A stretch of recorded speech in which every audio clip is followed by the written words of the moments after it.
Big TV భక్తి సమాచారం WhatsApp ఛానల్లో జాయిన్ అవ్వండి. అన్ని విశేషాలు ఎప్పటికప్పుడు తెలుసుకోండి. నారాయణం నమస్కృత్య నరం చైవ నరోత్తమం దేవీం సరస్వతీం వ్యాసం తతో జయముదీరయేత్. సచ్చిదానందరూపాయ విశ్వోత్పత్యాదిహేతవే తాపత్రయ వినాశాయ శ్రీకృష్ణాయ వయం నమః. గోవింద గోవింద. నరకాసురుణ్ణి చంపి వాడి చెరలో ఉన్న 16,000 మంది రాజకన్యల్ని పెళ్లి చేసుకున్నాడు అనగానే పరీక్షిత్తు గారికి అనుమానం వచ్చింది. ధరకుం ప్రియనందనుడగు నరకుని హరి ఏల చంపే నరకాసురుడా వరకొంతల చామీకరలాలలుగు వారినేలక్క అరియబెట్టెన్ అన్నాడే. నరకాసురుడు భూదేవి పుత్రుడు, స్వయంగా విష్ణువు కొడుకు. విష్ణువుకి భూదేవికి పుట్టిన నరకాసురుడు ఎందుకని ఆడవాళ్ళని ఏడిపించాడు, కృష్ణుడు ఎలా చంపాడు, ఆ చెరసాలలో నుంచి 16,000 మందిని 16,000 కన్యామణులను ఎలా బయటికి తీసుకొచ్చాడు, ఆ పెళ్ళి ఏమిటి, ఆ కథ ఏమిటి, కమామిషి ఏమిటి అని అడిగట. అప్పుడు శుకుడు ఇలా చెప్పాడు. పూర్వం ఒకప్పుడు భూదేవి యోగ నిద్రలో నుంచి కృష్ణుడు లేచినప్పుడు ఆయన దగ్గరికి వెళ్ళింది. భగవంతుడు ఎప్పుడు కూడా అప్పుడప్పుడు ప్రళయకాలంలో యోగ నిద్రలోకి వెళ్ళిపోతాడు. అలాగే విష్ణుమూర్తి కూడా గాఢంగా నిద్రపోయాడు. నిద్ర పూర్తయిన తర్వాత భూదేవి ఆయనకి సేవ చేసింది. సేవ చేశాక విష్ణువు మెచ్చుకున్నాడు. నీకేం కావాలంటే నీ వల్ల నాకు 2 కొడుకులు కావాలన్నది. ఇప్పుడే నిద్రలోంచి లేచాను, అందువల్ల నా శరీరంలో తమోగుణం ఉన్నది. ఈ తమోగుణ సమయంలో నువ్వు నన్ను కొడుకులను అడిగితే పుట్టేవాళ్ళు ప్రమాదకారులు అవుతారంటే ఏమైనా నాకు కొడుకులు కావలసిందే అందుకే. ఆయన తథాస్తు అన్నాడు. నారాయణ కటాక్షం వల్ల భూదేవి గర్భం ధరించి 2 పిల్లల్ని కన్నది. అందులో ఒకడు పుట్టగానే కృష్ణుడికి దండం పెట్టి, నేను భూలోకంలో ఉండలేను, నన్ను ఏదైనా ఒక లోకం కింద మార్చి ఆ లోకంలో దుష్ట శిక్షణ చేస్తానన్నట్ట. అయితే నేను నరకలోకం అనే పేరుతో లోకంగా మారుస్తున్నాను, నిన్ను యమధర్మరాజు పరిపాలిస్తాడు, పాపాత్ములైనటువంటి వాళ్ళని శిక్షించు అని ఒక కొడుకుని, వాడికి నరకుడనే పేరు, నరక లోకంగా మార్చేశాడు. ఆయనే ఇప్పుడు ప్రస్తుతం నరకలోకం, యమలోకం. యముడు దానికి పరిపాలకుడు. ఆ విష్ణుపుత్రుడు లోకరూపంలో ఉండి కుంభీపాకం వంటి నరకకుండాలను ఏర్పాటు చేసుకుని ఎవడైనా పిచ్చి పనులు చేస్తే వాళ్ళని శిక్షించడం మొదలుపెట్టాడనమాట. ఆ లోకానికి ఎవరైనా వెళ్ళాలనుకుంటే దానికి ఒకటే మార్గం, బయటికి వెళ్ళి 10 సార్లు నన్ను తిట్టండి, ఇంక వేరే అక్కర్లా. హాయిగా అక్కడికి వెళ్ళి కుంభీపాకంలో పుణుకులు వేగినట్టుగా, మైసూర్ బజ్జీ, మిరపకాయ బజ్జీ వేగినట్టుగా వేగిపోవచ్చు. ఇక రెండో కొడుకు వాడే నరకాసురుడు. వీడు నల్లని చింతపండు ఆకారంలో ఉండేవాట. తమోగుణ ప్రధానుడై పుట్టాడు. వాడు పుట్టగానే భూదేవికి అనుమానం వచ్చింది. ఒకడేమో లోకం అయిపోయాడు, ఈ రెండోవాడు మాలోకం అవుతాడేమో, వీడు ఏం చేస్తాడో అనుకుని, స్వామి నాకు వైష్ణవాస్త్రాన్ని ప్రసాదించు అంది. ఆ వైష్ణవాస్త్రాన్ని విష్ణువు ఇచ్చాడు. ఆ అస్త్రం నరకాసురుడికి ఇచ్చింది. ఆ అస్త్రం ఉన్నంత వరకు వాడిని ఎవరో చంపలేరు. ఆ అస్త్రం అతి భయంకరమైనది, దాన్ని విష్ణువు తప్ప మరొకడెవడో భరించలేడు. ఆ అస్త్రాన్ని పుచ్చుకొని వాడిని తీసుకొచ్చి ప్రాగ్జ్యోతిషపురానికి అధిపతిని చేసింది. ప్రాగ్జ్యోతిషపురం అంటే అస్సాములో గౌహతి అన్నమాట. గౌహతిని ప్రస్తుతం ప్రాగ్జ్యోతిషపురం అండలేదు, కానీ ఒకప్పుడు ప్రాగ్జ్యోతిషపురం అనేవారు. అక్కడికి కామధేను వచ్చి తన కాలుతో తన్నిందిట ఆ ప్రాంతాన్ని. అందుకని గోహతి, ఆవు యొక్క దెబ్బ తగిలిన ప్రాంతం కనుక గోహతి, అదే గౌహతి అన్నమాట. అది కొండలు గుట్టలతో సమముగా లేకుండా ఉంది. అసమ దేశం కనుక అసమ దేశమే ఇప్పుడు అస్సామీ లాంగ్వేజ్లో అస్సాం అన్నారు. అసలు పేరు అసమ దేశం లేక కామరూపదేశం. అనేకములైన రూపములు ధరిస్తుంది కనుక కామరూపదేశం లేక అసమ దేశం అన్నారు. ఈ గోహతియే గౌహతి అయ్యింది. అది ప్రాగ్జ్యోతిషపురం. ప్రాక్ అంటే తూర్పు దిక్కు వైపున ఉన్న జ్యోతిషపురం అన్నమాట. నరకాసురుడు అక్కడ పరిపాలకుడు అయ్యాడు. అప్పుడు భూదేవి అంది, ఒరే నేను చెప్పిన ఓ పని చేయరా, ఈ పని చేస్తే నీకు మృత్యు ఉండదు అన్నది. ఏమిటమ్మా అన్నాడు. నువ్వు విష్ణువుకి నాకు పుట్టినవాడివి, తమోగుణంతో పుట్టావు, అందుకే నీలో క్రూరత్వం ఉన్నది. ఏదో ఒక సమయంలో విష్ణువు నిన్ను చంపేస్తాడన్న భయం. మీ నాన్నగారికి జాలి తక్కువ, మీ తండ్రి గారికి ధర్మం తప్ప అధర్మం సహించడం అలవాట్లేదు. అందువల్ల నువ్వు బతకడానికి నేను చెప్పిన పని చెయ్యి. నవగ్రహాలకి లింగ రూపంలో ఆలయం కట్టు. ఈ నవగ్రహాలను పూజించకుండా యుద్ధానికి వెళ్ళకు. యుద్ధానికి వెళ్ళావంటే ముందు ఈ నవగ్రహాలను పూజించు అని చెప్పగా తల్లి మాట విన్నాడు. నవగ్రహాలని ప్రార్థించాడు. ఆ నవగ్రహాలు వచ్చారు. మీరు లింగ రూపంలో నా చేతిలోకి రండి అనగానే సూర్యుడు ఒక లింగ రూపంలోను, అలాగే చంద్రుడు ఒక లింగ రూపంలోను, కుజుడు, బుధుడు, బృహస్పతి, శుక్రుడు, శని, రాహువు, కేతువు లింగ రూపంలో ఆయన దగ్గరకు వచ్చారు. ఈ లింగాలని బ్రహ్మపుత్ర నదీ తీరంలో ఒక చక్కని కొండ మీద ప్రతిష్ఠించాడు. తూర్పు దిక్కున నవగ్రహాలు జ్యోతిషానికి ప్రధానమైన వాటిని ప్రతిష్ఠించటం వల్ల దాన్ని పరాగ్జ్యోతిషపురం అన్నారు. వాడు ఎవరైనా శత్రువులు యుద్ధానికి వస్తే ఈ నవగ్రహాలని పూజించి అప్పుడు శత్రువుల మీదకి వెళ్ళేవాడు. అలా వెళ్ళినంతకాలం వాడికి అపజయం లేకుండా పోయింది. కృతయుగం, త్రేతాయుగం, ద్వాపర యుగాల్లో వాడికి తిరుగు లేకుండా పోయింది. కానీ వాడిని జయించిన వాడు ఒక్కడున్నాడు ద్వాపర యుగంలో, ఒక్క పాండురాజు. పాండురాజు కూడా నవగ్రహాలను పూజించడం వల్ల ఈ ప్రభావం ఆయన మీద పడలేదు. కాబట్టి ఆ ఇద్దరు మిత్రులయ్యారట. ఈ నరకాసురుడికి భగదత్తుడు అని ఒక కొడుకున్నాడు. వాడు కూడా పాండురాజుతో స్నేహం చేసుకున్నవాడే. పాండురాజు గారి కంటే కొంచెం పెద్దవాడు నిజానికి, అయినా పాండురాజుతో స్నేహం చేసుకున్నాడు. ఈ దుర్మార్గుడు పరమసుందరీమణులైన 16,000 మంది రాజకన్యల్ని చెరపట్టాడు. వాళ్ళందరినీ చెరసాల్లో పెట్టి నిర్బంధించి అత్యాచారాలు తెగ చేశాడు వాడు. ఒక విధంగా చెప్పాలంటే వాళ్ళ జీవితాలను సర్వనాశనం చేశాడు వాడు. పాప వాళ్ళంతా చెరలో నలిగిపోయి ఏడ్చేవారు. స్త్రీలని చెరపట్టాడు. కృతయుగంలో ఒకనాడు వాడు వరుణుడి మీదకి దండయాత్రకు వెళ్ళాడు. వరుణుడి దగ్గర ఒక గొడుగు ఉంది. ఆ గొడుగుని లాక్కుపోయాడు. ఆ గొడుగు పోతే వరుణుడు చచ్చిన వాడితో సమానుడు అని బ్రహ్మ వరం ఇచ్చాట. అందుకని నీ గొడుగు పట్టుకుపోతున్నాను, ఈ రోజు నుంచి నువ్వు జీవచ్ఛవం అని వరుణుని యొక్క గొడుగు పట్టుకుపోయాడు. వరుణ ఛత్రం పట్టుకుపోయాడు. అదితికి కుండలాలు ఉండేవి. ఈ కుండలాలు ఉన్నంత వరకు ఆవిడ సౌభాగ్యవతి కింద లెక్కట. అందుకని దేవమాత మీద కసితో ఆ కుండలాలను చీల్చి పట్టుకుపోయాడు. అంటే చెవులుకున్నటువంటి కన్నాలు కూడా దిగిపోయాయి అనమాట. పోనీ అడిగి పట్టుకెళ్ళచ్చు కదా, కాదు, ఆ చెవిపోగులు తెంపి పట్టుకుపోయాడు. అదితి కుండలాలు, వరుణుడి ఛత్రం పట్టుకుపోయాడు. యమధర్మరాజు గారి దగ్గర ఒక అందమైన దండం ఉండేది, యమదండం లాంటి ఒక దండం, ఆ దండం పట్టుకుపోయాడు. కుబేరుడి దగ్గర ఒక నిధి ఉన్నది, ఆ నిధిని పట్టుకుపోయాడు. కశ్యపం అనే ఒక నిధిని పట్టుకుపోయాడు. ఇలా ఒక్కో చోట ఒకటి పట్టుకుపోయేవాడు వాడు. ఈ యాతనలు తట్టుకోలేకపోయారు దేవతలు. ఒక రోజున ఇంద్రుడు అదితిని వెంట పెట్టుకుని ద్వారకా నగరానికి వచ్చాడు. కృష్ణ, వాసుదేవ అని ప్రార్థించి తన కిరీటం కృష్ణుడి తల మీద పెట్టి నమస్కరించాడండి.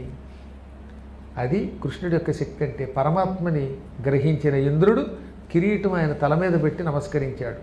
దేవమాత అదితిని చూపించాడు.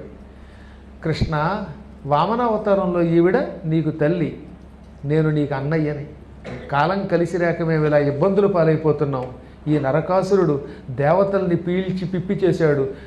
ఆఖరికి దుర్వాసుడిని కూడా బంధించాడు. అందరినీ బాధ పెడుతున్నాడు వీడు. వాడు వీడు అనే తేడా లేకుండా సుర సిద్ధ సాధ్య నర కిన్నర పన్నగ యక్ష చారణాసుర విద్యాధర గంధర్వాదులందరూ వీడి చేతిలో అవమానాలు పాలైపోయారు. నువ్వు కాస్త నీ కొడుకనే పక్షపాతం విడిచి వాడిని సంహరించి స్త్రీలను రక్షించు, ధర్మ సంస్థాపన చెయ్యి, అతిథికి తిరిగి కుండలములు ఇచ్చేయి అని ప్రార్థిస్తే తప్పకిచ్చేస్తానన్నట్ట. వెంటనే ఆయన ఇంద్రుడికి అభయం ఇచ్చి గరుడ రమ్మని పిలిచాడు. గరుత్మంతుడు రెక్కలు అల్లార్చుకుంటూ అక్కడికి వచ్చాడు. గరుత్మంతుడు ఒక్కసారి రెక్కలు అలా అలా అల్లారిస్తే అందులో నుంచి ఓం నమో నారాయణాయ అనే అష్టాక్షరీ మంత్రం ధ్వనిస్తుంది. అందుకే ఆయనకి సుపర్ణుడు, మంచి రెక్కలు కలిగిన వాడని పేరు వచ్చింది. మంచి రెక్కలు చాలామందికి ఉండొచ్చు, కానీ ఒక్క గరుడుడి రెక్కల నుంచి మాత్రమే నారాయణ శబ్దం వస్తుందన్నమాట. అలా గరుత్మంతుడు రాగానే గరుడ వాహనం ఎక్కి బయలుదేరే లోపు నారదుడు వెళ్ళాడు నరకాసుడి దగ్గరికి. నరక, నీకు కొంచెం ప్రమాదం ముంచుకొస్తున్నది అన్నట్టే. నాకు ప్రమాదం ఏమిటన్నాడు వాడు. కృష్ణుడు ప్రస్తుతం భూలోకంలో నేనే విష్ణువుని అంటున్నాడు. ఆయన నీ మీదకి దండయాత్రకి రాబోతున్నాడు. గరుడ వాహనాన్ని కూడా వైకుంఠం నుంచి పిలిపించాడనగానే ఎవడు పడితే వాడు విష్ణువా? విష్ణువు అంటే వైకుంఠంలో ఉంటాడు. ఈ కృష్ణుడు అనేవాడు ఎవడో చేతిలో చక్రం పట్టుకున్నంత మాత్రం చేత విష్ణువు అవుతావా అని తిరస్కరించేట మూర్ఖుడు అని.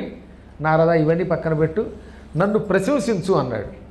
చాలా బాగా గర్గ సంహితలో రాశారు, ఇక్కడ భాగవతంలో రాయలేదు. కానీ నారదుడంతటి వాడు నీకు ప్రమాదం వస్తుందని చెప్పడానికి వస్తే అవన్నీ పక్కన తీసి నన్ను పొగడబోయి అన్నట్ట. ఈయన మర్చిపోయి ఓం నమో నారాయణయ్య అన్నాడు. నారాయణ అంటావు నన్ను నరకానం అంటే, ఓం నరకాయనం అంటే అప్పుడు నరకాసురుణ్ణి చాలా అద్భుతంగా స్తోత్రం చేశాడు. సమస్త లోకాలకి అధిపతి అయిన పరమాత్మకి నమస్కారం. నిజానికి అందులో నరకాసుడి పేరు ఉండదు, ఇదో టెక్నిక్ అనమాట, ఎక్కడ పేరు ఉండదు. ఇలాంటి పాటలు రాయాలంటే ఆరుద్ర గారు చాలా బాగా రాశారండి. చెంచులక్ష్మిలో హిరణ్యకశిపుడు ప్రార్థించమంటాడు. ప్రార్థించమంటే అసలు ఎక్కడ పేరు ఎత్తకుండా ఏడేడు లోకాల ఏలిక, ఏడేడు లోకాల ఏలిక, నీ పైన పాడగా చాలదొక నాలిక, నీవు తలచిన చాలు మేరువే అణువు, నీ చేతిలో కలదు అందరి పరువు, మహిమన్న నీదేనులే, ఏమైన దైవమన నీవేనులే. ఇది నిజానికి విష్ణువుని పొగిడాడు. కానీ హిరణ్యకశిపుడు ఎదురుకుండా ఏడేడు లోకాలు ఏలిక కనుక ఆహాహా నేనే ఏలిక అనుకున్నాడు, పిచ్చినారికిలా బయటెట్టి. కాబట్టి అలా పొగడకుండా పొగడ్డం, భగవంతుడిని పొగడ్డం అనమాట. అలాగే ఆయన కూడా, నారదుడు కూడా ఎప్పుడు ప్రశంసించి ఇలాగే చేస్తాడనమాట. నరకాసుడిని అలాగే అన్నాడనమాట. అదితి కుండలముల దోచుకునే వీరము అని ఆ నరకాసురుడి మీద ఒక పాట దీపావళిలో రాశారులేండి. అదితి కుండలాలు దొంగిలించావు, ఆ పని చేసావు, ఈ పని చేసావు అని వాడి మీద పొగిడేశాడు అనమాట. వాడు పొంగిపోయాడు. ఇలా పొంగిపోతూ ఉండు, ఆ తర్వాత ఎలాగో కృష్ణుడికి వంగిపోతావు అని నారదుడు చెప్పవలసిన వాడు చెప్పి వెళ్ళిపోయాట. వెంటనే నరకాసురుడు 5 రకాలైన కోటల్ని సంసిద్ధం చేశాడు. వాడి నగరానికి రక్షణగా 5 దుర్గములు ఉన్నాయి. జలదుర్గము, అగ్నిదుర్గము, శస్త్రదుర్గము, భూదుర్గము, ఆకాశదుర్గం. ఆకాశదుర్గం అంటే ఆకాశం లాంటి ఒక శూన్యపు పొర ఒకటి ఉంటుంది వాడి నగరం చుట్టూ. ఈ పొర కనపడదు, కానీ ఎవరన్నా లోపలికి ప్రవేశిస్తే ఆ పొర అడ్డం పడి వాడిని వెనక్కి గంటుతుంది. దాన్ని పడగొట్టాలి. అప్పుడు 2వ దుర్గం జలదుర్గం ఉంటుంది. నీళ్లతోటి చుట్టూతో ఒక కాంపౌండ్ వాళ్ళు కట్టేశాడు వాడు. దీన్ని ఛేదిస్తే శస్త్రదుర్గం, ఆయుధాలతో ఒక దుర్గం కట్టాడు. అది కూడా ఛేదిస్తే భూదుర్గం ఉంటుంది. దాన్ని ఛేదిస్తే అగ్నితో ఒక దుర్గం కట్టాట. లోపలికి ప్రవేశించడానికి వీలు లేకుండా అగ్ని ఎలా మండుతూ ఉంటుందన్నమాట, ఒక కోట గోడలాగా. అది కూడా ఛేదిస్తే అప్పుడు నరకాసురుడి నగరాల్లోకి వెళ్ళాలి. చూడండి వాడు ఎంత దుర్మార్గుడు, అంతటి శక్తివంతుడు వాడు. ఈ ఏర్పాట్లు చేసుకున్నాక మురాసురుడు అని ఒకడున్నాడు. వాడు త్రిశిరుడు, వాడికి 3 తలలు ఉంటాయి. వాడి పేరు మురుడు. వాడిని చంపాకే కృష్ణుడికి మురవైరి అని పేరు వచ్చింది. అంత పూర్వం మురారి కదా ఆయన. ఈ మురాసురుణ్ణి, త్రిశిరుణ్ణి పోయి నా నగరం మధ్యలో ఉన్న చెరువులో కొలనులో ఉంటావు నువ్వు. ఆ కొలను ఇప్పుడు కూడా ప్రాగ్జ్యోతిషపురంలో అస్సాంలో ఉంది, గౌహతిలో. అక్కడ తాబేళ్ళు ఉంటాయి. ఇప్పుడు అమ్మవారి గుడి దగ్గర నుంచి కిందకి దిగితే అక్కడ పెద్ద కొలను కనపడుతుంది. ఆ కొలనులో మురాసురుడు ఉండేవాడు అనమాట. ఇందులో మకాం పెట్టి జలరాక్షస ఎవరైనా వస్తే మింగెయ్యి అన్నాడు. కొంతవరకు ఏర్పాట్లు చేసుకున్నాడు. ఇంకిక్కడ కృష్ణుడు గరుత్మంతుడు వచ్చాక పొద్దుటే లేచి గరుడ వాహనం ఎక్కి యుద్ధానికి బయలుదేరబోతూ ఉంటే ముందుగా సత్యభామ వచ్చింది. స్వామి అంది. ఏమి అన్నాడు ఆయన. యుద్ధానికి వెడుతున్నప్పుడు నీతో రావాలనుకుంటున్నాను. ప్రభు, నువ్వు యుద్ధం బాగా చేస్తావని ఎంతోమంది చెప్పారు, కానీ నీ యుద్ధం ఎలా ఉంటుందో ఎంతవరకు నేను చూడలేదు. కాబట్టి గరుడ వాహనం మీద ఎక్కి నేను కూడా వస్తాను. దేవా దేవా నీవు నిశాట సంఘములను ఉద్దీపించి చెండాడ, నీ ప్రావీణ్యంబులు చూడగోరుదు గదా ప్రాణేశ మన్నిల్చిన నీ వెంటంగుని పొమ్ము నేనుగని. స్వామి, నువ్వు శత్రువుల్ని, రాక్షసుల్ని చీల్చి చెండాడుతూ ఉంటే నీ యుద్ధ నైపుణ్యం చూడాలి అని కోరుతున్నాను. నేను నీ ప్రాణవల్లభని, నువ్వు నా ప్రాణేశుడివి. నా మీద గౌరవంతో నా మాట మన్నించి నీ వెంట పడి తీసుకుపో. నేను చూస్తాను. చూసి నీ ప్రావీణ్యం అంతా ఈ దేవీ సంఘముకెల్ల చెప్పుదు భవద్దీప్త ప్రతాపోన్నతులు. వచ్చి రాగానే నీ పరాక్రమం కళ్ళారా చూశాను కదా, యుద్ధాన్ని చూసిన ఆనందంతో రుక్మిణి, జాంబవతి, మన ప్రభు ఇలా బాణం వేశాడు, ఇలా కత్తి విసిరాడు, ఇలా కొట్టాడని చెబుతాను, వర్ణించి చెబుతాను. పద్మాకర్ గారు ఉపన్యాసంలో వర్ణించి చెప్పినట్టుగా నేను కూడా నీ పరాక్రమాన్ని వర్ణించి చెబుతాను, నన్ను తీసుకుపో. అప్పుడు ఏమంది సత్యభామ, దేవా నీవు నిచాట సంఘములను దీపించి చండాడగా, దేవా నీవు నిచాట సంఘములను దీపించి చండాడ, నీ ప్రావీణ్యంబులు చూడగోరుదు గదా ప్రాణేశ, మన్నించి నన్నీ వెంటం కొని పొమ్ము నేనుగని నేడే తెల్చి నీ శక్తి ఈ దేవీ సంఘముకెల్ల చెప్పుదు భవద్దీప్త ప్రతాపోన్నతుల్. దేవా, నీవు శత్రువులు చీల్చి చెండాడుతూ ఉంటే ఎంతోమంది ఆ విషయాన్ని పొగిడారు. ఇప్పుడు నేను నీతో గరుడ వాహనం మీద వస్తాను, అక్కడ నువ్వు రాక్షసుల్ని సంహరిస్తావు. నువ్వు రాక్షసుల్ని చంపుతూ ఉంటే ఆ విధానం కళ్ళారా చూస్తాను. ఎలా బాణం ఎక్కువ పెడుతున్నావు, ఎలా పడగొడుతున్నావు, ఎవడి కాలు, ఎవరి చేయి, ఎవరి కీలు ఎలా విరగొడుతున్నావో, ఎవడి గుండెకాయ ఎలా వ్రచ్చి కింద పారవేస్తున్నావో చూస్తాను. నీ నైపుణ్యం అంతా చూస్తాను. నీ ప్రావీణ్యం నేను కళ్ళారా చూచి తిరిగి వచ్చాక ఈ తక్కిన భార్యలందరికీ చెబుతాను. ఇదిగో రుక్మిణి, నువ్వు చూడలేకపోయావు కానీ స్వామి ఎంత బాగా యుద్ధం చేశాడో అని చెబితే అది నాకు గర్వం. రుక్మిణి అంత పూర్వం చూసింది, వాళ్ళ అన్నయ్యని చెత్తకొట్టడం చూడలేదా, జరాసంధాదులతో యుద్ధం చేయడం చూడలేదా. అయినా ఎవడికి వాడే, ఇదిగో మీరెవ్వరూ చూడండి నేను చూశాను సుమా అంటారు. ఎందుకు వాడు చూసింది ఏమిటంటే సముద్రం ఒడ్డున ఒక రాయి. నన్ను ఎవరో ఒకళ్ళు వచ్చారన్నమాట, గురుగారు మీరు చూసారా, అసలు చూడలేకపోయారు, నేను చూశానంటే ఏమిటో అన్నాను. ఏంటంటే రాయి పట్టుకొచ్చి ఈ రాయి మీరు చూసారా అన్నారు. వాడు చూసిన రాయి నేను ఎందుకు చూస్తాను, ఇదనమాట 4 రాళ్ళు వెనకేసుకోవడం అంటే. అక్కడ ఉన్న 4 రాళ్ళు తీసుకొచ్చి వేసుకొచ్చాడు జేబులో ఆయన.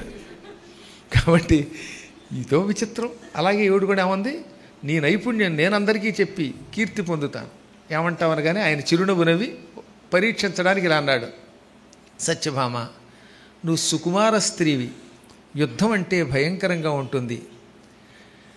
సమద పుష్పంధయ ఝంకారములు కావు, భీషణ కుంభీంద్ర బృంహితములు.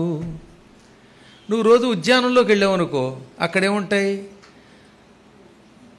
పువ్వుల మీద వాలి అందులో తేనె తాగేటటువంటి తుమ్మెదలు ఝంకారం చేస్తాయి, జుమ్మని గానం చేస్తాయి. ఉద్యానంలో తుమ్మెదల గానం వినపడుతుంది, వాటి ఝంకారం వినపడుతుంది. కానీ ఇప్పుడు యుద్ధంలో అలాంటి ఝంకారాలు వినపడవు, హుంకారాలు వినపడతాయి. భయంకరమైన ఏనుగుల ఘేంకారాలు వినపడతాయి. ఏనుగు అరిస్తే నువ్వు వణికిపోతావు. నా మాట విను. మనం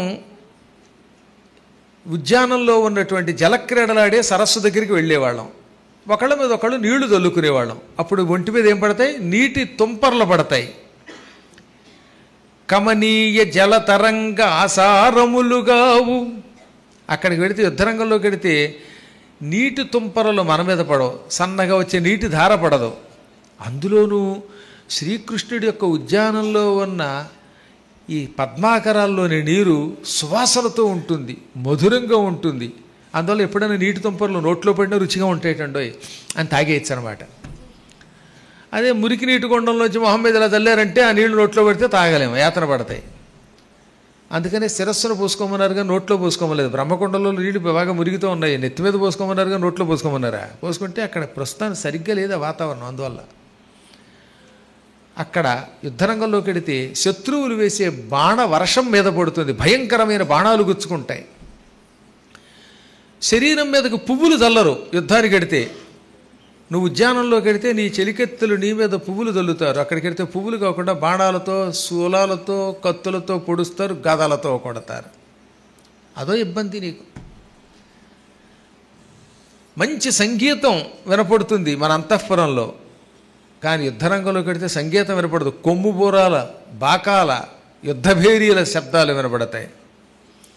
ఎందుకు వచ్చింది యుద్ధం, హాయిగా ఇంట్లో రెస్ట్ తీసుకో, వరల్డ్ కప్ చూసుకుంటూ టీవీ పెట్టుకుంటూ కూర్చో. కన్య నీ వేడ రణరంగ గమనమేడ. కన్యా నువ్వేమిటి, రణరంగం ఏమిటి, నా మాట విని ఇంట్లో ఉండు, అలా అలిసిపోతావు. ఇంట్లో ఉండంటే ఆవిడకి కోపం వచ్చింది, కొంచెం అలిగింది. నేను అలిగాను స్వామి, అలా అంటే అలాగా, నీవు పక్కన ఉంటే నాకు యుద్ధం అంటే భయం లేదు. నీ పక్కన ఉన్నటువంటి వాళ్ళు ఎటువంటి వాళ్ళైనా అభయం పొందుతారట. అటువంటిది నీ భార్యని నేను ఆ రాక్షసులు చూస్తే పిరికితనంతో వణికిపోతానా? ఆయుధాలంటే బయటపడతానా? ఆయుధాలంటే భయం లేదు, శత్రువులంటే రవ్వంత వెరపు లేదు. నువ్వుంటే చాలు. నీ చేతులు నాకు ఒక గొప్ప ప్రాకారాలు, అవే ఒక కోటగోడనుకో, నాకు రక్షణములు. నేను నీతో వస్తాను, తక్షణం పట్టుకుపోయింది. ఎంత అడిగితే కాదంటానా?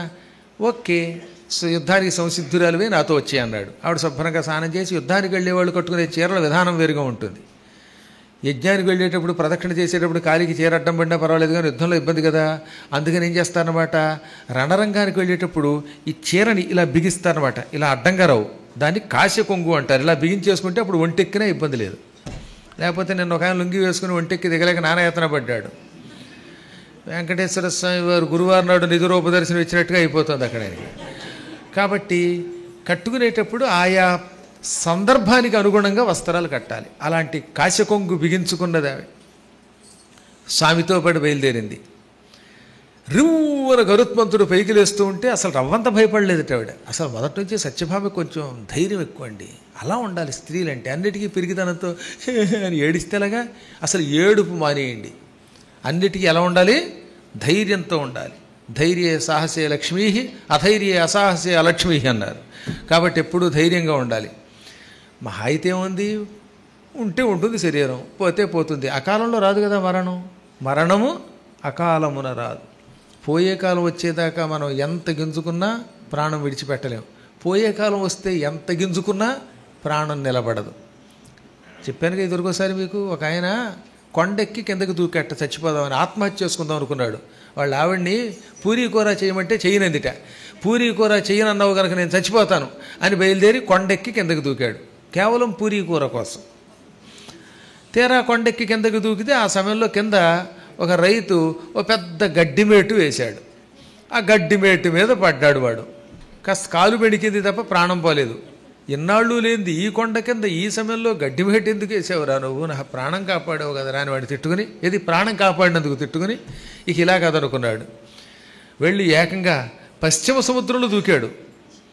ఈ సముద్రంలో దూకితే అంత తేలిక కాదు బతికి బట్టకట్టడం. ఇందులో దూకెట్టు వెళ్ళి తీరా సముద్రంలో దూకితే సముద్రుడు ఒక్క కెరటం భేకరంగా విసిరి వీడిని ఒడ్డుకు గెంటాడు.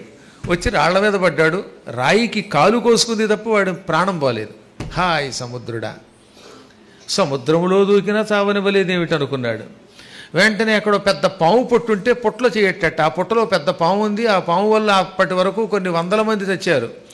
అటువంటి పాము పొట్టలో చేయి పెడితే ఆ పాము వాడిని చూసి ఇలా పడగ వెనక్కి లాక్కుని పొట్ట వదిలి పారిపోయింది ఏకంగా. మళ్ళీ పొట్టలోకి వస్తే ఒట్టు. ఆ పొట్టలో పాలు పోసేవాడికి పొట్ట లేదు, పొట్టలో పాలు పోయేవాళ్ళు లేవు. చచ్చ ఇలా కాదనుకున్నాడు. ఓ చోట పెద్ద ఎండు కట్టెలు మోపు పెట్టి, మామూలు కట్టెలు కావు, ఒక 5-6 బళ్లతో కట్టెలు ఓ మోపు కింద పేర్చి, చితి పేర్చుకున్నట్టుగా కట్టెలు పేర్చుకుని ఎండు కట్టెలు దానికి నిప్పు పెట్టి ఇందులో దూకాలనుకున్నాడు. పైగా వెళ్ళి అనంతపురం కదిరి దగ్గరే. అక్కడ 2 ఏళ్లుగా వర్షాలు లేవట ఆ టైంలో. వీడు తేరా అక్కడ నిప్పు పెట్టుకు దూకపోతూ ఉంటే ఆకాశం భోరు అని శబ్దం చేసేసింది. మేఘాలు వచ్చి పడ్డాయి. 3 రోజులు కురిసింది వర్షం. వీడి ధర్మమానని మొత్తం చెరువులనే నిండిపోయాయి. అక్కడ మొత్తం చితి చల్లారిపోయింది. వీడు మాత్రం అవ్వలేదు. అందుకని చాలా అందమైన కందపద్యం అన్నమాట అది.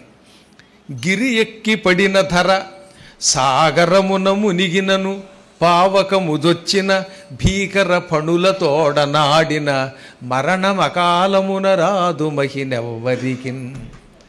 అకాలంలో మరణము రాదు, వస్తే ఎక్కడున్నా పట్టుకుపోతుంది. ఇవి దృష్టిలో పెట్టుకుని మనం ఏం గింజుకోక్కర్లా. ఒళ్ళు మండిపోయి ఒక ఆవిడ ఎండ్రిని తగ్గింది. ఏమైంది? 2 లక్షలు ఇంట్లో వాళ్ళకి క్షవరం అయింది. 3 లక్షలు శుభ్రంగా బతికింది. ఇక పొమ్మన్నా పోదావిడ. అలా ఉంటుంది. అందువల్ల ఎప్పుడు కూడా తొందరపడి ఏ పని చెయ్యకూడదు. చేస్తే క్షవరం తప్ప మనకేం లాభం లేదు. మరణం ఆయువు ఉంటే ఎలాగండి? అందులో గురువు గారి అనుగ్రహం ఉంటే మీకు ఆయువు తీరుతుంది. కాబట్టి మీరు నిశ్చింతగా నాతో యాత్రకు రండి. ఆయువు ఉన్నవాడినే నేను రమ్మంటాను. ఎవరికి ఆయువు ఉందో, ఎవరు సుఖంగా రాగలరో అటువంటి వాడే నాతో రాగలుగుతాడు.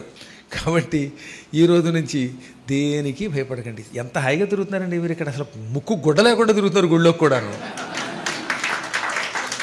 అదే ఇంట్లో ఉంటే భార్యను చూస్తే కూడా ముక్కు గుడ్డ. భర్తను చూస్తే కూడా ముక్కుకొండే గోవింద. అందులో నిశ్చింతగా ధైర్యంగా గరుడ వాహనం మీద ఎక్కి బయలుదేరింది.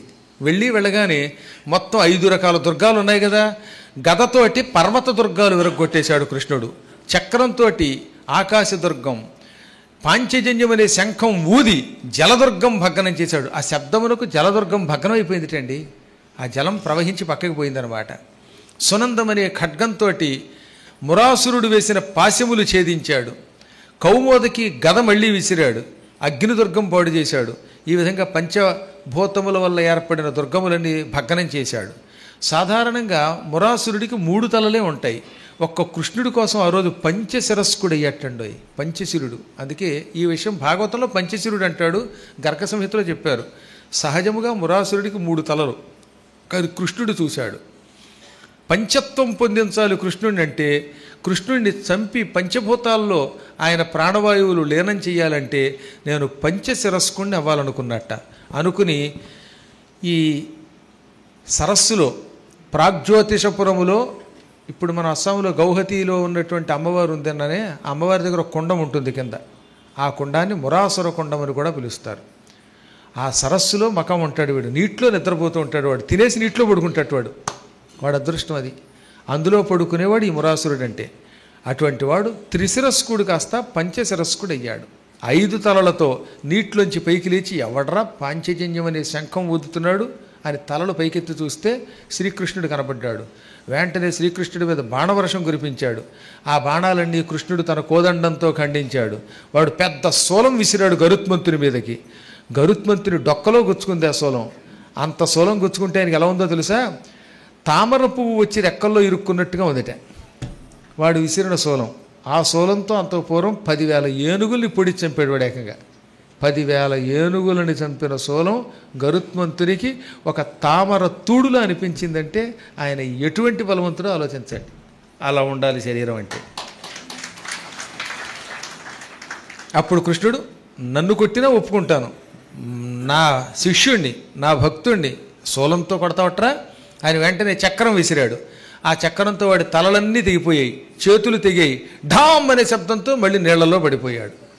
వీడికి 7 కొడుకులు ఉన్నారుండే మురాసురుడికి. వాళ్ళంతా వరుసగా, ఒకడు శిరుడు, ఒకడు త్రిశిరుడు, ఒకడు అగ్నిశీర్షుడు, ఒకడు బల్లిదుడు, ఒకడు బాహువు, ఒకడు వీరుడు, ఇలా పేర్లు కలిగిన వాళ్ళంతా అయ్యయ్యో మా నాన్నను చంపుతావట్రా, నీ సంగతి చూస్తామని ఆయుధాలు ఎత్తి కృష్ణుడికేసి వస్తే అందరినీ చక్రంతో నరికి అవతల పారేశాడు ఆయన. ఒక క్షణకాలంలో సపుత్రకంగా నశించిపోయాడు మురాసురుడు.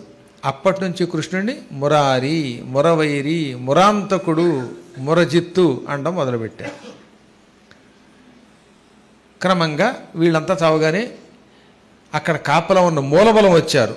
మూలబలాన్ని కూడా మట్టుపెట్టాడు కృష్ణుడు. అప్పుడు నరకాసురుడు మొదటిసారిగా యుద్ధానికి బయలుదేరాట. ఇంతలోనే నారదుడు అక్కడికి వచ్చాడండి. నరక, నువ్వు మహాపరాక్రమవంతుడివి కాదు అని కొందరు అంటున్నారు, నిజమేనా అనగానే, ఏయ్ నారదా, నేను పరాక్రమవంతుడి కాదా అన్నట్ట. అవును నువ్వు కాదంటున్నారు, కారణం ఏమిటో మరి తెలుసుకొని నా మీద కోపగిస్తే ఏమిటి? నవగ్రహాలకి ప్రదక్షిణ చేయకపోతే నీ బాహుబలంతో ఎవరిని జయించలేవుటిగా. ఇదంతా నవగ్రహాల అనుగ్రహం అంట కదా. నువ్వు లింగరూపంలో ప్రతిష్ఠించుకున్న ఆదిత్యాయచ సోమాయ మంగళాయ బుధాయచ గురు శుక్ర శనిభ్యస్య రాహవే కేతవే నమః అని నిరంతరం ప్రశంసించే ఈ నవగ్రహాలే నిన్ను కాపాడుతున్నాయిట. వాటికి నువ్వు దండం పెట్టకపోతే నీ పని అయిపోతున్నట్టు కదా అనగానే వీడికి పౌరుషం పొడుచుకొచ్చింది. ఇంత పరాక్రమవంతుణ్ణి, భూదేవి పుత్రుణ్ణి, అటువంటి నేను ఈ నవగ్రహాల ప్రభావంతో శత్రువులు జయించడం ఏమిటి? ఇదిగో ఈరోజు వాళ్ళని పూజించకుండా యుద్ధాన్ని కడతాను, కాసుకోమని కృష్ణుడని బయలుదేరాడు. ట్రాప్లో పట్టడం అంటారు. ట్రాప్లో పారేయాలంటే అలా చేయాలన్నమాట. కాబట్టి ఎప్పటికప్పుడు అనుక్షణం చాలా జాగరూకులమై ఉండాలి. ఇలాంటి వాళ్ళ మాయల్లో పడకూడదు. పడ్డాడు వాడు. పడి రథం ఎక్కి బయలుదేరాడు. 16,000 సైనికుల్ని వెంట పెట్టుకుని యుద్ధానికి వచ్చాడు. అప్పటిదాకా కృష్ణుడు యుద్ధం చూస్తున్న సత్యభామకి నరకాసురుడు చూడగానే హుషారు వచ్చేసిందండోయ్. స్వామి, ఇంతసేపు నువ్వే యుద్ధం చేస్తున్నావు, కోదండం ఎక్కుపెట్టి బాణం వేస్తున్నావు, ఒక్కసారి నీ విల్లు నాకు ఇవ్వకూడదు, నేను కూడా కాసేపు బాణాలు వేసి యుద్ధం చేస్తాను అన్నది. పారాయణ పరులకి భార్యలు పారాయణలో సాయపడినట్టుగా సాయపడతానంది. అనగానే వెంటనే ఆయన చిరునవ్వు రవి, లేమా ధనుజుల గెలుబగలేమా, నీవేళ కడగి లేచితివిటురా, లే మాను మానవేనన్, లే మా విల్లంది కొనుము లేలన్ కేలన్. ఎన్ని లేమాలు ఉన్నాయి చూడండి. లేమా ధనుజుల గెలువగా లేమా, నీవేళ కడగి లేచితివిటురా, లేమాను మానవేనిన్, లేమా విల్లంది కొనుము లేలం గేలన్. మొదటి దాంట్లో లేమా అంటే స్త్రీ, తెలుగులో లేమా అంటే కొమ్మ అన్న ఆడుది. ఓ సుందరీమణి, మేమా మాత్రం ధనుజుల గెలువగలేమా, రాక్షసులు జయించలేమా? ఈ రెండోది ప్రశ్నార్థకంగా అన్నమాట. ఆ మాత్రం జయించలేమా అన్నాడు. నీవే స్వయంగా ఎందుకు వచ్చావు? లే మాను, అది లేమా అన్నమాట. లే మాను మానవేనిన్, లే మా విల్లంది కొనువు లేలన్ గేలన్. మానవేమో అప్పుడు లేచి మా విల్లు చేత్తో పట్టుకుని యుద్ధం చెయ్యి అన్నాడు ఆయన. అని ఏం చేశాడు? తన చేతి విల్లు శ్రీకృష్ణుడు ఆవిడ చేతిలో పెట్టాడు. అది శారంగం అనే కోదండం. ఆ కోదండం శ్రీకృష్ణుడు ఇంతవరకు అర్జునుడికి కూడా ఇవ్వలేదట. కానీ ఒక్క సత్యభామకి ఇచ్చాడు. ఆవిడ అదృష్టం, ఆవిడ పుణ్యం అది. అమ్ములు పూదులు ఇచ్చాడు. ఒక్కసారి ఆ కోదండం చేత్తో పట్టుకోవడంతో ఆవిడకి ఎక్కడలేని ఉత్సాహం వచ్చింది. కృష్ణానుగ్రహంతో యుద్ధం చేసే నైపుణ్యం వచ్చేసింది. పుట్టినప్పటి నుంచి ఎంతవరకు బాణం వేయడం నేర్చుకోలేదు ఆవిడ. ఎప్పుడు బొమ్మ పొత్తికలకి పెళ్లి చేయడానికి కూడా భయపడుతుంది. ఇప్పుడు యుద్ధరంగానికి వచ్చింది. కనీసం చెరుకు విల్లు కూడా ఎక్కువ పెట్టలేదు. ఇప్పుడు ఏకంగా శారంగం ఎక్కువ పెట్టింది. ఏనుగులు అరిస్తే కంగారు పడేది. ఇప్పుడు ఆ ఘేంకారాలకి భయపడడం లేదు. భయంకరమైన శత్రువుల రక్త ప్రవాహాన్ని చూచి కంగారు పడలేదు. ఎక్కువ తేనె ప్రవహిస్తే కంగారు పడేదిటండి. అలా తేనె ఒక ధార కింద పెడుతూ ఉంటే, అమ్మో ఎక్కువైపోయింది తేనె, ఎర్రగా ఉంది నెత్తురులా అని చిన్నప్పుడు కంగారు పడే ఆవిడ ఇప్పుడు నెత్తురు ప్రవాహాన్ని చూసినా ఏమాత్రం జంకడం లేదు, కొంకడం లేదు. అందుకే పరమాత్ముడిని పట్టుకుంటే ఎప్పుడూ నిర్భయమే, భయం ఉండదు. ఆ విల్లంది బలంబునంది తదగణ్యానంత తేజో విశేష ఆవిర్భావమునంది. ఇక్కడ చెప్పారు ఆ విల్లంది, విల్లు అందుకుంది. దానివల్ల ఏమైంది? బలంబునంది, బలం పొందింది. ఆ వింటిలో ఒక శక్తి ఉంది. తదగణ్య తేజో విశేష అనంత ఆవిర్భూతులటవి. శారంగమనే కోదండంలో ఇంత అంత అని చెప్పడానికి వీలు లేని అనేక మహిమలున్నాయి. తేజస్సు ఉన్నది. ఈ మహిమలు, తేజస్సు, అనంత విభూతి ఇవన్నీ అది పట్టుకోవడంతో సత్యభామలోకి వచ్చి పడ్డాయి. అందుకనే ఆ కోదండాన్ని ఆవిడకి ఇచ్చాడు. సాధారణంగా కోదండం ఎక్కువ పెట్టగలడా? అసలు ఎత్తగలడా? గాంధీవమే ఎక్కువ పెట్టలేకపోయారు కదా, ఎత్తలేకపోయారే చాలామంది. ఇంకా శారంగం ఎక్కువ పెడతాడు. శివధనుస్సు ఎటువంటిదో తెలుసు కదా మీకు. అలాగే శారంగం కూడా ఎంతమంది గింజుకున్నా ఎత్తలేరు. అది ఎత్తాలంటే ఆయన అనుగ్రహం కావలసిందే. దానికి ఒక ఉదాహరణ చెబుతాను. మహాభారతంలో చాలా గొప్ప ఘట్టం ఏమిటో తెలుసా? సౌప్తిక పర్వం. సౌప్తిక పర్వం అంటే సుప్తి అంటే నిద్ర. నిద్రపోతున్న వాళ్ళందరినీ అశ్వత్థామ ఏం చేశాడు? చంపి పారవేశాడు. ఆ తర్వాత వ్యాసుడి ఆశ్రమానికి వెళ్ళిపోయి విభూతి పూసేసుకుని రుద్రాక్ష మార్జాలం, వ్యవహారంలో రుద్రాక్ష పిల్లి అంటారు, అలా రుద్రాక్షలు వేసుకుని ఓం నమ శివాయ ఓం నమ శివాయ జపం మొదలెట్టాట. అందరినీ చంపేశాక వ్యాసాశ్రమంలో.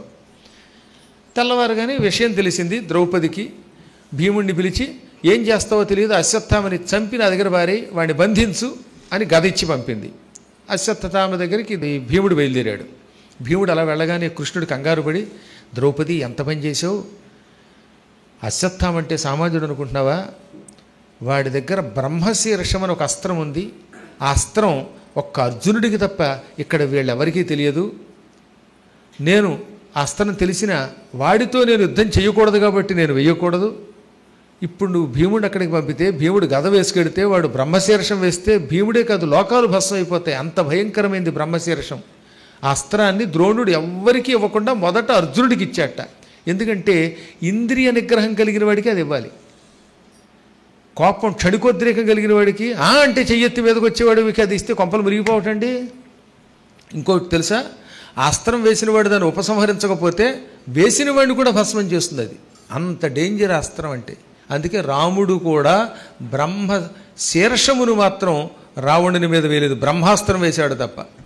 బ్రహ్మ శీర్షం చాలా ప్రమాదకరమైన అస్త్రం. ప్రపంచంలో అత్యంత శక్తివంతమైన 2 అస్త్రాలు ఉన్నాయి. ఒకటి బ్రహ్మశీర్షం, మరొకటి పాశుపతం. అందుకే అర్జునుడు పాశుపతాన్ని యుద్ధంలో శత్రు నాశనములకు వాడలేదు, కేవలం సైంధవుడి శిరస్సు తీసుకెళ్లి వృద్ధక్షత్రుడి తల మీద వేయడానికి మాత్రమే వాడాడు. వాడి ఉంటే మొత్తం లోకం నశించిపోయేదట. ఇప్పుడు వాడు మూర్ఖుడు. అశ్వత్థామ క్షణికోద్రేకంలో భీముడి మీద వేసి పారవేస్తాడు అస్త్రం. ఇదే మాట నాడు. వాడు మూఢుడు, ఉద్రేకి. ఇప్పుడు భీముడికి ప్రమాదం. ఒక గొప్ప విషయం చెబుతున్నాను వినండి. చాలా కాలం క్రితం మీరు అరణ్యవాసం చేస్తున్న కాలంలో, పాండవులు అరణ్యవాసం చేస్తున్న కాలంలో అశ్వత్థామ ద్వారకా నగరానికి వచ్చాడు. ఇది మహాభారతంలో ఉన్న కథ, పోనీ ఇంకా భాగవతం కూడా కాదు, డైరెక్ట్గా మహాభారతంలో ఉన్న కథ. మీరు భారతం నా దగ్గర విన్నవాళ్ళకి తెలుసు. అశ్వత్థామ ద్వారక వచ్చాడు. కృష్ణుడు ఎంతో గౌరవంతో తన దగ్గర అట్టే పెట్టుకుంటే సంవత్సర కాలం ఉన్నట్టు ద్వారకలో. సంవత్సర కాలం ఎన్నో భోగాలు అనుభవించాడు. అయిపోయాక ఒక రోజున కృష్ణుడి దగ్గరికి వచ్చాడు. కృష్ణ, నువ్వేదో గొప్పవాడివని, నీ దగ్గర సుదర్శన చక్రం అని ఒక చక్రం ఉందని విన్నాను, ఆ చక్రం నాకు ఇవ్వవాయి అన్నట్టే. ఇవ్వబోయ్ అన్నాడు. కృష్ణుడు చిరునవ్వు నవ్వి, ఆయన దేనికి తొట్టుపాటు పడ్డ కదా, వెంటనే తన ఆయుధాగారానికి తీసుకెళ్ళాడు అశ్వత్థామని. నాయన, ఇదిగో ఇదే సుదర్శన చక్రం, అది సునందమనే ఖడ్గం, ఇది పాంచజన్యమనే శంఖం, ఇది కౌమోదకి గద, ఇది ఖడ్గం, ఇది శారంగం అనే కోదండం. వీటిల్లో నీకు ఏది కావాల్సి వచ్చినా పట్టుకెళ్ళు, ఒక్క చక్రమే కాదు ఇంకేదైనా పట్టుకెళ్ళు అంటే వాడు నాకు ఇవేం వద్దు, నీ చక్రం చాలా గొప్పది, అది ఎవరి మీదకి వేస్తే వాళ్ళని చంపుతుంది, అది నాకు తెలుసు, కాబట్టి నాకు చక్రమే కావాలి, ఐ వాంట్ ఓన్లీ చక్రం అన్నాడు.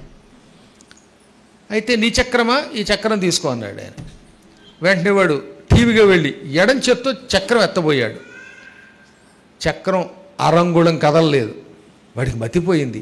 కుడి చేత్తో ఎత్తబోయాడు, కదలలేదు.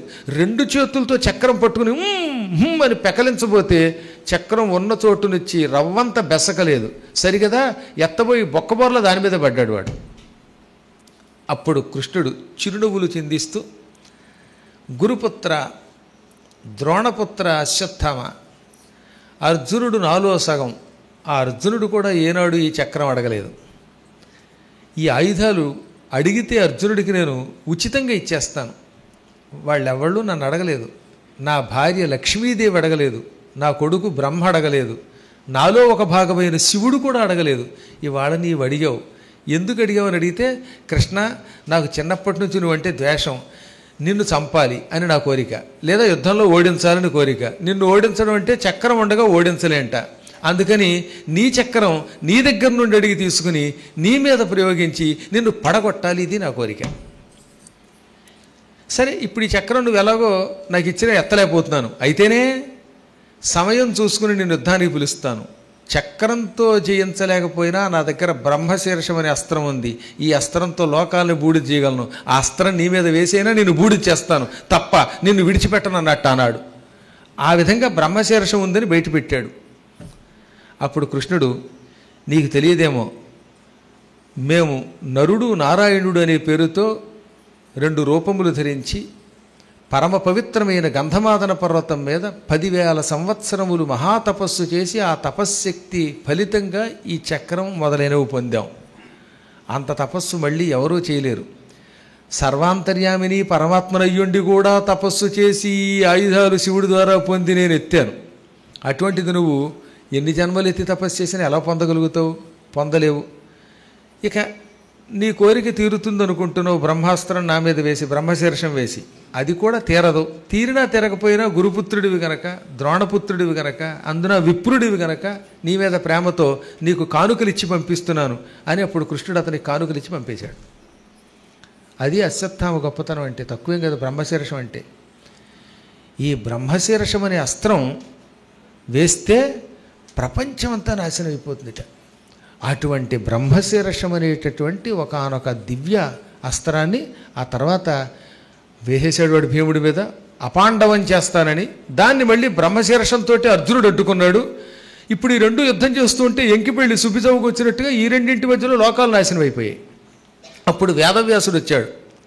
ఆపేయండి అనగానే అశ్వత్థామ బ్రహ్మశీర్షాన్ని వెనక్కి తీసుకోబోయాట. వెంటనే అస్త్రం వచ్చి వాడిని కాల్చేయబోయింది. అప్పుడు అందరికీ అర్థమైపోయింది అశ్వత్థామ దగ్గర తపశ్శక్తి లేదు. తపశ్శక్తి ఉన్నవాడు మాత్రమే వేసిన అస్త్రం మళ్ళీ వెనక్కి తీసుకోగలడు. శక్తి లేనివాడు వెయ్యగలడు కానీ తీసుకోలేడు. తీసుకుందామంటే అది వాణ్ణి కూడా చంపుతుంది. అప్పుడు స్వయముగా అర్జునుడు ఆ 2 అస్త్రాలు ఆపాడు. అంటే అర్జునుడు ఎంత శక్తివంతుడు ఇప్పుడు ఆలోచించాడు. అశ్వత్థామ కంటే ఎన్ని వేల రెట్లు శక్తి కలిగిన వాడు. తన మహాశక్తితో అశ్వత్థామ వేసిన బ్రహ్మశీర్షం, తాను వేసిన బ్రహ్మశీర్షం, ఈ 2 అస్త్రాలు ఉపసంహరించాడు. అదే తెలుగులో కూడా విసిగద్వంద్వోపసంహారమున్ అంటాడు. 2 బాణములను తానే ఉపసంహరించాడు.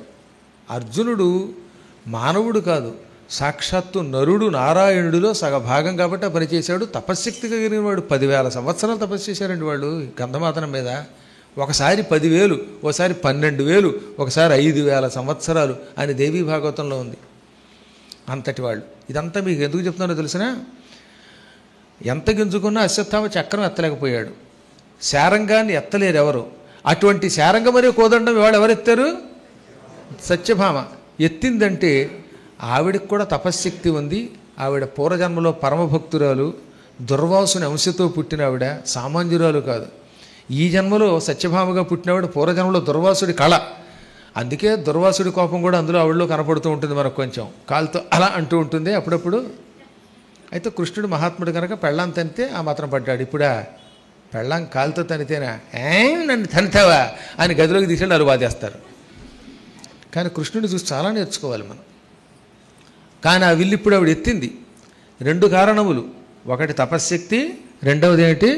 శ్రీకృష్ణానుగ్రహం. గురువు ఆయన, జగద్గురువు, ఆయనకి జాలి కలిగితే ఏదైనా చేస్తాడు. ఆ కోదండం ఇచ్చాడు. అందుకనే ఆవిడ ఆ మహాశక్తి పొందింది. బాణాలు ప్రయోగించింది. 16,000 మంది సైనికులు పావుగంటలో తెచ్చారట. కొందరికి కాళ్ళు విరిగి, కొందరికి కళ్ళు పోయి, కొందరికి కీళ్లు విరిగి, కొందరికి మోకాళ్ళు విరిగి, ఇలా అందరూ అవయవాలు చిన్నాభిన్నం కాగా నశించిపోయారు. దిష్టి పిడతలాగా రణరంగంలో ఒక దిష్టి బొమ్మలాగా పొలం మధ్యలో కడుతూ ఉంటారు సరే దరిద్రపు దిష్టి బొమ్మలు, అలాంటి దిష్టి బొమ్మలా మిగిలిపోయాడు నరకాసురుడు. వాడు అలా తెల్లబోయి ఉండిపోయాడు. వాడి బలమంతా పీరుగు పెంటలైపోయింది. అప్పుడు కృష్ణుడు ఏమన్నాడు? కొమ్మా దానవనాథుని కొమ్మ ఆహవమునకు దొలగే గురు విజయము గై కొమ్మ ఇచ్చద వెచ్చద కొమ్మ ఆభరణములు నీవు కోరిన వెళ్ళన్. ఓ సుందరీమణి, మహారాజు, రాక్షసరాజు నరకాసురుడి సైన్యమంతా యుద్ధరంగం నుంచి పారిపోయింది. ఇక మనకేం భయం లేదు. నేను నీ పరాక్రమానికి మెచ్చుకున్నాను. నువ్వు ఇప్పుడు విజయాన్ని స్వీకరించు, నేనిచ్చే ఆభరణములు సొమ్ములు స్వీకరించు అని మెచ్చుకుని కోరిన వరాలు ఇచ్చాడు ఆవిడికి. అప్పుడు నరకాసురుడు ఏమన్నాడు? దిష్టిబొమ్మలా నిలబడినవాడు, కృష్ణ, మేము రాక్షసులం. మగువ మగవారి ముందర మగతనములు చూప రణము మానుట నీకు మగతనము కాదు. ధనుజులు మగువల దశ జనరు మగల మగులగుట హరి, మగల మగలగుట హరి. ఒక స్త్రీ రాక్షసులతో యుద్ధం చేస్తూ ఉంటే, మగవాళ్లతో యుద్ధం చేస్తూ ఉంటే చిరునవ్వు నవ్వుతూ ఇంకో మగవాడు పక్కకి తప్పుకుంటాడా? ఇది మగతనమా? ఇలా ఆడవాళ్ల చేత యుద్ధం చేయించి పక్కకి తప్పుకోవటం మగతనం కాదు. మేము రాక్షసులం, వీరులం, ఆడవాళ్లతో యుద్ధం చెయ్యము, సాటి మగవాళ్లతో యుద్ధం చేస్తాం. నువ్వు సాటివాడివి కాకపోయినా మొగాడివైతే నాతో యుద్ధానికి రా, అంతేగాని ఆడదాన్ని ముందు పెట్టు యుద్ధం చేయడం కాదన్నాడు. అప్పుడు శ్రీకృష్ణుడు చిరునవ్వు నవ్వి, ఒరే రారా, నీ సంగతి ఏమిటో చూస్తాను అని వాడితో ఘోర యుద్ధం చేశాడు. వాడు వేసిన ఆయుధాలన్నీ నరికివేశాడు. చివరిని చక్రం ప్రయోగించాడు. ఆ చక్రం మహావేగంగా వెళ్ళిపోయింది. వాడి తల నరికి వేసింది. వాడి తల తెగి అక్కడ మురాసురుడి సరస్సు ఉంది కదా, ఆ సరస్సులో ఢామ్ అని పడిపోయింది. అప్పుడు వాడు చచ్చేటప్పుడు ఏడ్చేట. ఇల్లాలన్ కిటి అయిన కాలమున మున్నేనంచు ఘోషింతువో తల్లి నిన్ను దలల్చి అయిన ఎచటన్ తన్ను కృపంగావడే. చల్లంబో తలద్రెంచెనంచు ఇలనాక్షేపించు చందంబునన్ త్రెళ్ళెన్ చప్పుడుగాగా భూమిసుతుడు దీప్తాహవక్షోణిలో. అమ్మ, వరాహావతారంలో ఉన్నప్పుడు నువ్వు ఆయనకి భార్యవి అని నువ్వే నాతో చాలాసార్లు చెప్పావు. అంటే ఆయన నాకు తండ్రి, నీకు భర్త. ఆయన వల్లే నేను జన్మించానని కూడా చెప్పావు. ఇప్పుడు నీ ముఖం చూచైనా నా మీద ప్రేమ చూపించకుండా యుద్ధరంగంలో చూసావా చక్రంతో ఎలా నరికేశాడో నా తల అని తల్లిని ఆక్షేపిస్తున్నట్లుగా, కృష్ణుణ్ణి దెప్పుతున్నట్టుగా పలుకుతూ ఢామ్మని రణరంగంలో పడి తల దొల్లుకుంటూ పోయి సరస్సులో పడిపోయింది. అందువల్ల పరమాత్ముడికి కొడుక లేకపోతే కూతురా ఈ పక్షపాతములు ఉండవు. వాడు క్రూరుడు, ఎంతోమంది స్త్రీలను బాధ పెట్టాడు, అత్యాచారాలు చేశాడు. ఆ పాపం అనుభవించి తీరాలి.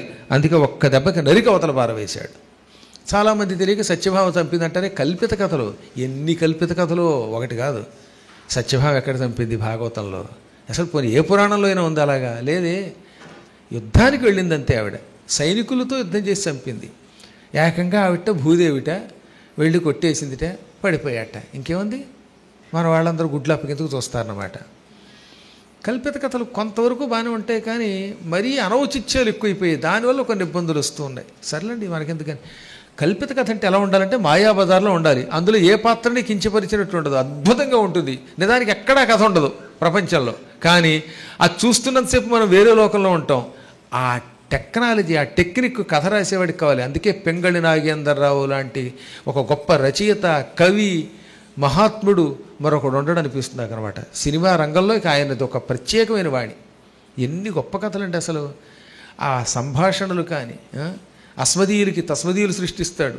పైగా ఎవరూ పుట్టించకపోతే మాటలు ఎలా పడతాయి, కొత్త మాటలు పుట్టించండి అంటాడు అంతే. అందుకే మన వాళ్ళు కొత్త కొత్త విచిత్రంగా పుట్టిస్తూ ఉంటారు అనమాట. అలా చాలా ఉంటాయి అందులో. అసలు వాటిని పట్టుకుంటేనే మనకు తెలియకుండా కొత్త భాష వచ్చేస్తుందన్నమాట. అమ్, అహా, ఇం, హిహి, ఉం, ఉహు లాంటి పదాలు ఇవన్నీ ఎంత బాగుంటాయి. అల్లా, ఇల్లా, ఉల్లా అని 3 పదాలు రాశాడు ఆయన. అవునా? వివాహ భోజనంలో ఉల్లా అంటే మరీ దూరము మరీ దగ్గరే కాకుండా మధ్య దూరం అని అర్థం. ఈ పదం తిక్కన గారు ద్రోణపురంలో రాశాడు. ఉల్ల పద్మాకరము పొంతనున్న ఎట్టి, ఉల్ల పద్మాకరము పొంతనున్న ఎట్టి అమృతమయమగు సరస్సులో వెళ్ళి ఓ ధనుసు తీసుకురా అని అర్జునుడితో శివుడు అంటాడు. ద్రోణపురంలో సైంధవ వధకి ముందు రోజు అన్నమాట. అద్భుతమైన పదం అది.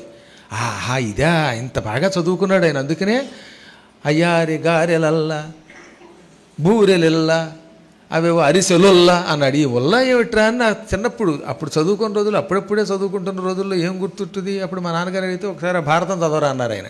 అప్పటి నుంచి భారతం మీద పడి తెగ చదివేసి కుమ్మేసి చదివి ప్రతి పదము జీర్ణించేసుకోవాల్సి వచ్చింది. ఈ విధంగా ఎప్పటికప్పుడు సినిమాల వల్ల కూడా బాగుపడిన వాళ్ళలో ఎవరైనా ఉన్నారంటే నేను ఒకడిని. నిజమే, అందులో అటువంటి పదాలు రాశారు కదా. మరి 5వ ఏట నాకు ఈ ఒల్ల గురించి తెలిసింది. ఇప్పుడు మన వాళ్ళకి అల్లా తెలియదు, ఎల్లా తెలియదు. మర్చిపోయిన సంస్కృతంలో అల్లాహ్ అంటే స్త్రీలింగ శబ్దం, అమ్మవారు అని అర్థం. కావాలంటే మీరు డిక్షనరీలో చూడండి సంస్కృతంలో. అల్లా, అల్లే, అల్లాహ్ అని ఆకారాంత స్త్రీలింగ శబ్దం అండి. అమ్మవారికి అది పేరు అండోయ్, అది కూడా మన పదమే, అది అమ్మవారు. సరే, ఏది ఏమైతేనేమి మొత్తం మీద ఇలాంటి అపూర్వమైన పదాలు అందులో చాలా ఉంటాయి. కల్పిత కథలు తీసి పక్కన పెడితే స్వయముగా శ్రీకృష్ణుడే వాడిని చంపాడు. కృష్ణుడి చేతిలోనే వాడు చస్తాడు, తండ్రి చేతిలోనే వాడికి చావు. వాడు చావగానే వెంటనే భూదేవి కంగారు పడిపోయింది.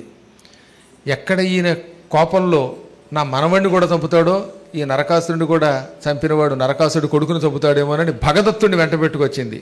భగదత్తుడు నరకాసురుడు కొడుకు, తండ్రిని మించిన క్రూరుడు వాడు కూడా.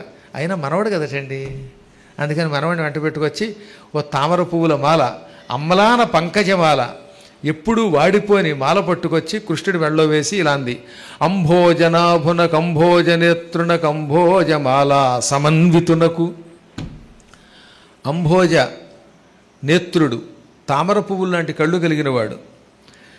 అంభోజ నాభునకు, బొడ్లో కూడా తామర పువ్వే ఉన్నది. మెడలో అంభోజమాల సమన్వితుడు, తామర పువ్వుల దండ ధరించిన కృష్ణ నీకు నమస్కారం. వాసుదేవ నీకు నమస్కారం. దుష్టశిక్షగా నీకు నమస్కారం. దుర్మార్గుడు గనక నరకాసురుని సంహరిస్తే తల్లినైనా నేను సహించాను, కానీ వీడు ఏమీ ఎరగనివాడు, అమాయకుడు, మాయ ఎరగనివాడు, అందువల్ల ఇతడు అమాయకుడు. ఈ భగదత్తుణ్ణి నీ దగ్గర పెడుతున్నాను, వీడిని రక్షించు అనగా కృష్ణుడు భవిష్యత్తును దృష్టిలో పెట్టుకుని ఈ నరకాసురుడికి తానిచ్చిన వైష్ణవాస్త్రం భగదత్తుడికి ఇచ్చాడు. ఇదిగో మీ నాన్నకి ఇచ్చిన అస్త్రం నీకు ఇస్తున్నాను, దీనిని నేను తప్ప మరెవరూ భరించలేరు సుమ, జాగ్రత్త, ఎవరి మీద పడితే వాళ్ళ మీద వెయ్యకు అని వాడికి ఆ వైష్ణవాస్త్రం ఇచ్చి వాడిని ప్రాగ్జ్యోతిషపురానికి అధిష్టాన దేవతగా చేసి రాజుగా చేసి ఇప్పుడు భూదేవిని వెంట పెట్టుకుని చెరసాలల దగ్గరికి తీసుకెళ్ళాడు. ఆ చెరసాలలు చిన్ని చిన్ని గదులుటండి పాపం, మరీ దారుణం. బాత్రూములు ఎంత ఉంటే చిన్న చిన్న అలాంటివి అనమాట. ఒక ముక్కలో చెప్పాలంటే అండమాన్ జైలు. మీకు తెలుసుగా పాతకాలంలో అండమాన్ జైలు అంటే ఒకసారి ఆ జైల్లోకి వెడితే దుర్భర నరకం. ఎంతమందిని చంపారండి బ్రిటిష్ వాళ్ళు. అండమాన్ జైలు అంటే ఇప్పుడు నా కుర్చీ ఈ కాస్త ఎంత ఉంటుందో అంతే ఉంటుంది, తల ఎత్తలేరు, అందులోనే ఇలా గోడకు దారబడి పడుకోవాలి. పొద్దుడి దాకా మలమూత్రాలు తీయటానికి ఉండదు అందులో ఎవరికి. ఆ రాత్రిపూట ఏమన్నా వస్తే అక్కడే వాళ్ళ బట్టల్లో వెళ్ళి పొద్దున ఈ బట్టలు తీసుకెళ్ళి వాళ్ళు జాడించుకోవాలట. తాళం వేసి లోపలికి విసిరేస్తారు. ఈ తాళం మళ్ళీ పొద్దున సెక్యూరిటీ గార్డు వచ్చి తీసుకుంటాడు. ఈ తాళం ఉంది కదా అని తాళం తీయలేడు తెలుసు, ఎందుకంటే ఆ కటకటాలకి వేలు కూడా దూరదు. ఆ తాళం ఎదురుగుండా కనబడుతుంది, చెవి ఉంటుంది, ఈ చెవితో తాళం తీయలేరు. రోజు పిడతతో నీళ్ళు ఇస్తారట, పాసిపోయిన నీళ్లు, పాడైపోయిన అన్నం పెట్టేవారట. ఒక్కోసారి మరీ దారుణం ఏంటో తెలుసా, వీళ్ళు విడిచిపెట్టిన మలమూత్రాలని కప్పులో వేసి మీరే తినండిరా ఇక్కడ విడిచిపెట్టారు కాబట్టి అనేవారట. అంత దారుణంగా హింసించారు. ఆ జైల్లోకి వెడితే రెండో వాడు కంటివాడు కనపడ్డం. అలా కృషించి వేల మంది చచ్చిపోతే చివరికి ఎంతోమంది, ఎక్కువగా సుభాష్ చంద్రబోస్ అండి కృషి చేసింది. చాలామందికి తెలియదు ఏంటంటే సుభాష్ చంద్రబోస్ ఒకడు, భగత్ సింగ్ ఒకటి, ఇలాంటి వాళ్ళు ఈ జైలు కోసం పోరాడి పోరాడి ఉరికంబం ఎక్కి చివరికి ఈ జైలు లేకుండా చేశారు వాళ్ళు పాపం. బాబా, మీరు కాలాపాని అని విన్నారే, ఆ కాలాపాని అనేది ఈ అండమాన్ జైల్లో ఒక భాగం లాంటిది అనమాట. అంత దారుణమైన జైలుడు. ఎన్ని వేల మంది లక్షల మంది చస్తే ఇవాళ మనకి స్వాతంత్రం వచ్చింది. గోవిందా అంటే నేను మన వాళ్ళు ఎంతోమంది పోయి పోయి పోయి కదా ఇవాళకి మనం ఇలా వచ్చామని జాలి కలుగుతూ బాధ కలుగుతూ ఉంటుంది, ఆక్రోశం కూడా కలుగుతుంది. ఏం చేస్తాం మరి, కాలప్రభావాన్ని ఎవరేం చేయలేం కదా. కాలోహి దురతిక్రమ అన్నారన్నమాట. అటువంటి జైళ్లలో ఆడవాళ్ళని పెట్టాడు వాడు. వాళ్ళని రోజు నన్ను పెళ్లి చేసుకుంటావా లేదని అడిగేవాడు. పెళ్లి చేసుకోకపోతే అలాగో బలాత్కరించేవాడు, కానీ వాళ్ళని మాత్రం శిక్షించేవాడు. చిక్కిపోయి కన్నీళ్లు కారుస్తూ జీవితాలు పాడైపోయి అత్యాచారాలకు గురైన స్త్రీలు 16,000 మంది పాపం వాళ్ళు. వాళ్ళందరినీ చెరసాలోంచి బయటికి తీసుకురాగానే శ్రీకృష్ణుడు చూడగానే పోయిన కళ్ళు తిరిగి వచ్చినట్టయింది వాళ్ళకి. ఆనందం కలిగింది. అప్పుడు వాళ్ళు కృష్ణుడిని చూచి, మేము బాహ్య ప్రపంచంలోకి పెడితే విలువ ఉండదు, నువ్వు పెళ్లి చేసుకుంటే మా జీవితాలకు ఒక పరమార్థం వస్తుంది. ప్రభు, మమ్మల్ని అందరినీ వివాహం చేసుకుని మాకు కొత్త బతుకు ప్రసాదించు. భర్తలు లేక కుటుంబాలు లేక ఎన్నాళ్లుగానో అలమటించిపోయాం, నీ చూపులతో మళ్ళీ మాకు సౌందర్యం బలం వచ్చాయి అని ఆయన్ని పొగిడి, ఆ తర్వాత ఏమనుకున్నారు వాళ్ళు, పరమ దుర్మార్గుడు నరకాసుడు అనుకున్నాం, కానీ వాడంత ఉపకారం చేసేవాడు ఎవడూ లేడు. ఎందుకని, వాడే జైల్లో పెట్టకపోతే కృష్ణ పరమాత్మ దర్శనం మనకు అవుతుందా? 1000 సంవత్సరములు తపస్సు చేసిన శ్రీకృష్ణుడి కాలి కింద ఉన్న దుమ్ము కూడా చూడలేమే. అటువంటిది వాళ్ళ ఈ శ్రీకృష్ణ పరమాత్ముడిని చూపించిన వాడు నరకాసురుడు, కాబట్టి నరకాసురుడు నువ్వు ఎంత మంచి అడివిరా అన్నారు వాళ్ళు. అంటే చెడ్డలో కూడా ఎంత మంచి వెతుక్కుంటారు గొప్పవాళ్ళు. అప్పుడు కృష్ణుడు వాళ్ళందరినీ తక్షణం అలంకారం చేయించి ద్వారకా నగరానికి పంపాడు. పంపి తాను ఒక శుభముహూర్తంలో 16,000 పందిళ్ళు వేయించేట. ఎన్ని? 16,000. ఈ 16,000 పందిళ్లలో 16,000 రూపాయలతో ఒకే లగ్నంలో ఒకే సమయంలో 16,000 మందికి తాళి కట్టాడు. కాబట్టి ఆ మధ్యన ఎవడో నేను కృష్ణుడు అవ్వాలని అనుకున్నాడే, అలా అనుకుంటే ఇన్ని రూపాయలు ధరించాలి. 16,000 రూపాయలు ధరించి 16,000 రూపాయలతో ఒకేసారి తాళి కట్టగలిగితేనే వాడు ఎంతమందిని భరించగలుగుతాడు.